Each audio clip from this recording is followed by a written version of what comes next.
और कल एक बच्चे की जो यासीन चौधरी की तबीयत भी खराब हो गई थी और आपने उसमें डॉक्टर बुलाकर जो है वो अभी सेहतमंद है, क्या कहेंगे इन लोगों के बारे में? और आज जो है तो कुल जमात आपने तहरीक बनाई जिस तरीके शाहीन बाग में बनाए थे, तो ये अंजाम कहाँ तक देंगे ये कुल जमात तहरीक इस बारे में?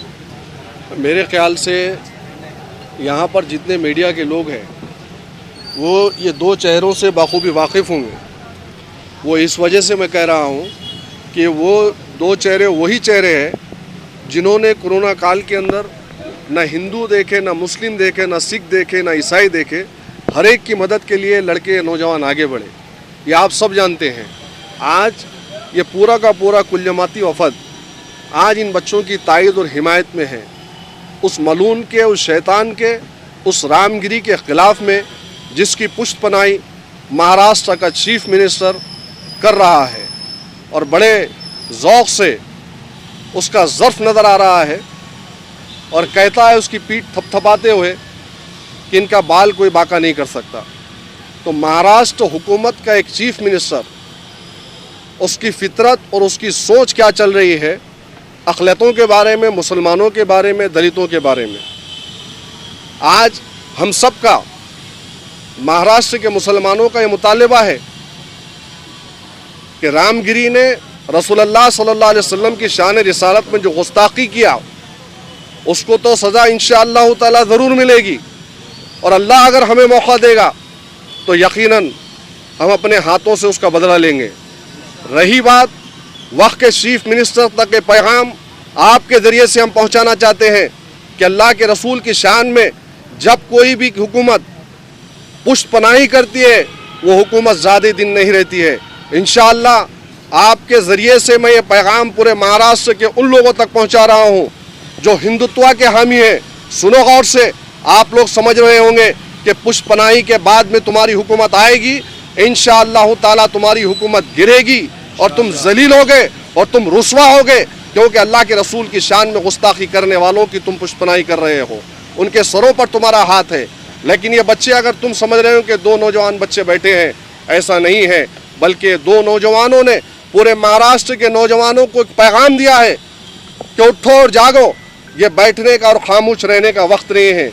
इंशाअल्लाह ताला ये पैगाम सिर्फ नांदेड़ के मुसलमानों तक या नांदेड़ के नौजवानों तक महदूद नहीं है, बल्कि इन्होंने एक ज़र्फ़ का मुज़ाहरा किया है और इनकी ये कोशिश, ये मुजाहिदाना कोशिश है। कल इतनी तबीयत ख़राब होने के बावजूद भी ये लोग मेडिकल ट्रीटमेंट नहीं लेना चाह रहे थे।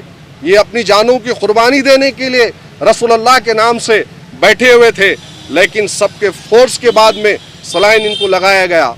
अब तमाम नांदेड़ के नौजवानों से, मुसलमानों से हम सब की तरफ से मुक़द्दमाना गुजारिश है कि आप लोग इस एहतजाज का हिस्सा अगर बनना चाहते हैं और हमारी मुतालबात को मनवाना चाहते हैं तो यहाँ पर शर के माहौल से आप लोगों को दूर रहना होगा, डिसिप्लिन का मुजाहरा करना होगा और यहाँ पर रास्ते में कोई भी ऐसा वाक़या दरपेश ना आए जिसकी वजह से यहाँ के एहतजाज को, इनकी भूख हड़ताल को डिस्टर्ब कर सके। इसलिए आप तमाम से नौजवानों से मेरी गुजारिश है, आइए इनसे मिलिए, अल्लाह से दुआ भी करिए। अल्लाह हमारा हामी और मददगार है। मौलाना अज़हरी साहब के साथ में एक कानून है और दूसरा कानून यहाँ पे आप रामगिरी के लिए बनाते हैं। ये रवैया हुकूमतों का हो चुका है। इसे मुसलमानों को चाहिए इससे आगे बढ़कर कुछ कर सकते हैं तो करें इंशाअल्लाह ताला। कल प्रशासन से मुलाकात होगी, एसपी से मुलाकात होगी, कलेक्टर साहब से मुलाकात होगी। बाज़ाब्ता तौर पर मुफ्ती अयूब क़ासमी साहब की नुमाइंदगी में मुलाकात करेंगे और उसी के बाद में प्रशासन से मिलकर कोई एक लाएअमल तय किया जाएगा। फतवा